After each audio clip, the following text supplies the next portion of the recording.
Wow, I'm numb that the Joe Glazers and was this Jason Licht, the GM of the Buccaneers, call as well because he's remaining. Yeah, it's definitely shocking that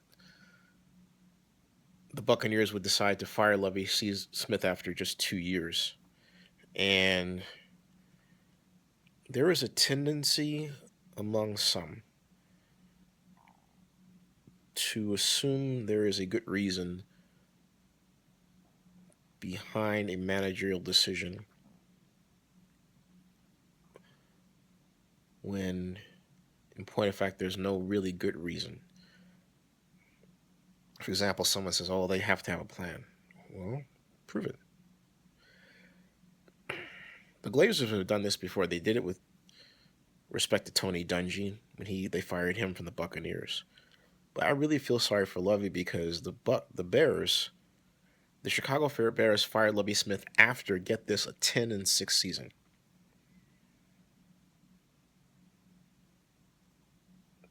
And in this instance, with the Buccaneers, they wouldn't let him finish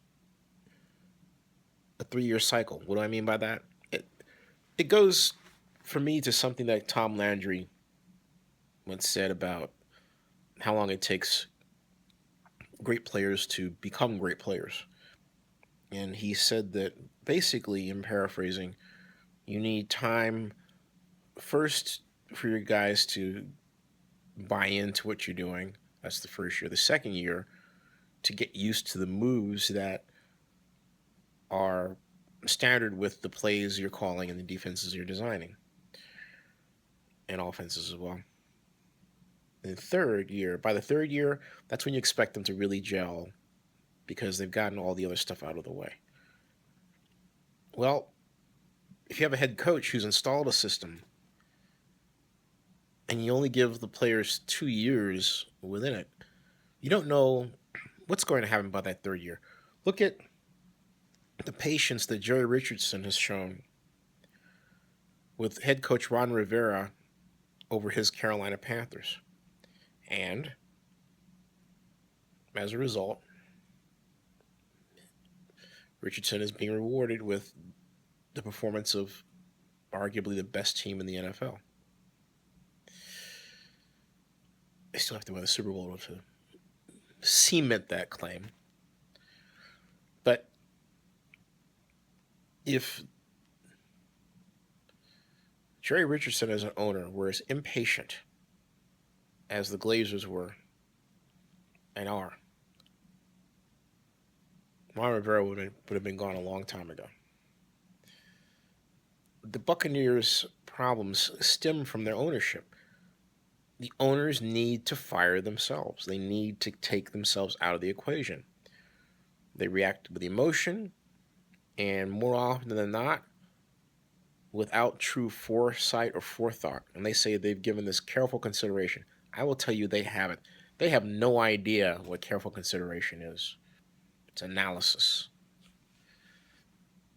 It's polling of your players.